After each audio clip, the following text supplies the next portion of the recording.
quick update on some findings from this quiet Sunday morning. I went into the circuit again today. I wanted to make sure that I double check all of these caps were MPO in all the right places and make sure I hadn't missed anything. And indeed I had. This capacitor here was, I was putting in, what's that say? It's a nanofarad, and I was putting in 100 nanofarads, and it wasn't NPO, and I suspect it needs to be at this location in the circuit. So I fixed that up, and that's actually made a big difference. I also balanced this potential divider a little bit to get a narrower range on the RIT, because really I want the middle of the RIT to be around 700 Hertz. And I cleaned a couple of things up, nothing major.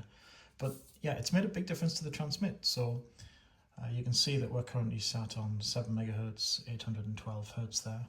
If I hit the MOS key, you can see we go to about 850. So we're going from 811 to 850. So as you can see, really close now.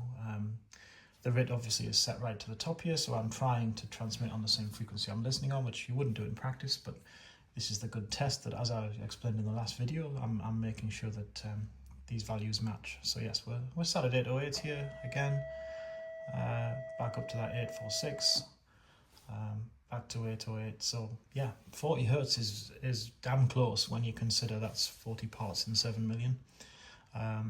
The RIT as well has improved. That's another surprise. Sorry, the spot has improved. So you can see we're on 800 here. If I hit the spot, it should be the same. It's not quite, but it's even closer. It's 100 Hertz off, 90 Hertz off maybe. So really now I'm in spitting distance of where I need to be, and I would say that that's probably close enough. I haven't even shielded the top of the oscillator. I'm going to put some ferrites in. Maybe I can narrow those numbers even more, but yeah, that's a great first step. And you can see, for example, that given that the RIT's here, supposing I was transmitting on this frequency, 800 Hertz above 7, and I could use the spot to look and say, yeah, that's kind of where I'm going to be. And then when I hit the MOS key, that's what I get. So if I was listening to a MOS signal at this frequency, I would have to be have an offset, obviously. So let's set the RIT down. We'll go down to 7 megahertz. So now we're listening on 7 megahertz, 700 or 800 hertz away from the signal. But when we transmit, we go back up to that 842. So yeah, that's things are looking really, really good now. I ran another beacon network check last night just to make sure the transmitter is still functional and everything is great. I suspect I'm going to end up doing my first QSO by the end of next week, because there is very little left to fix in here. And what is left to fix? Well, you probably noticed there's a button here. It doesn't even have a proper button on it yet. It's not wired in. This is the hypermic filter down here. So that needs wiring in.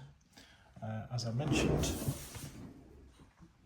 I've got to finish shielding the VFO and tidying up the wiring. And eventually a lid needs to be made for this case, which I'm a little bit nervous about. We'll see how well that goes. But yeah, this project is definitely coming to a close, and I'm keen to talk about what I'm going to do next.